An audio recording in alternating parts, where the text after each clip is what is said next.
الرحمن السلام علیکم۔ آج میں آپ کو اس ویڈیو میں بتاؤں گا ٹورسٹ ویزے کے بارے میں، اور کہ ویزوں کی کیا ریشو ہے، کیا صورتحال آج کی لیٹسٹ صورتحال کیا ہے، جو فلائٹوں پہ پابندی لگ رہی ہے یا کیا معاملات ہونے لگے، اس کے بارے میں تھوڑا سا آپ سے بات کریں گے۔ 1 منٹ کی ویڈیو کے اینڈ تک دیکھیں۔ سب سے پہلے آپ کو ٹورسٹ ویزے کے بارے میں بتاتے ہیں۔ ٹورسٹ ویزا، وزٹ ویزا جو ہوتا ہے وہ آپ 30 دن کا بڑی آسانی سے لگ رہا ہے، بڑی تیزی سے لگ کے فوری آ جاتا ہے۔ اور جو لوگ 90 دن کا اور 5 سال کا ملٹیپل ٹورسٹ ویزا ہے، حالانکہ اس کی فیسیں بھی بڑی کم ہیں، 5 سال کے multiple tourist visa, visit visa, لیکن ان کا چانس تھوڑا سا کم ہوتا ہے، لیکن لگ وہ بھی رہے ہیں۔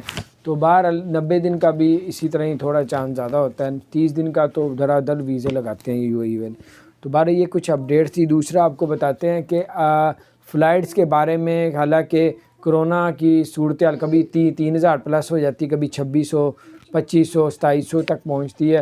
یو اے ای حکومت نے کہا کہ ہمارا کوئی ارادہ نہیں ہے لاک ڈاؤن کرنے کا، فلائٹیں بند کرنے کا، تو کیونکہ صورتحال ہمارے کنٹرول میں ہے، تقریباً 70-80% ہاسپٹل خالی پڑے ہوئے ہیں، اور تعداد اس میں کافی کم ہے، تقریباً 45-46 ہزار جو تعداد ہے جو اس وقت ایکٹیو کیس ہیں۔ ڈیلی کیس جو ہے 2500-2600 یا 3000 آ رہے ہیں۔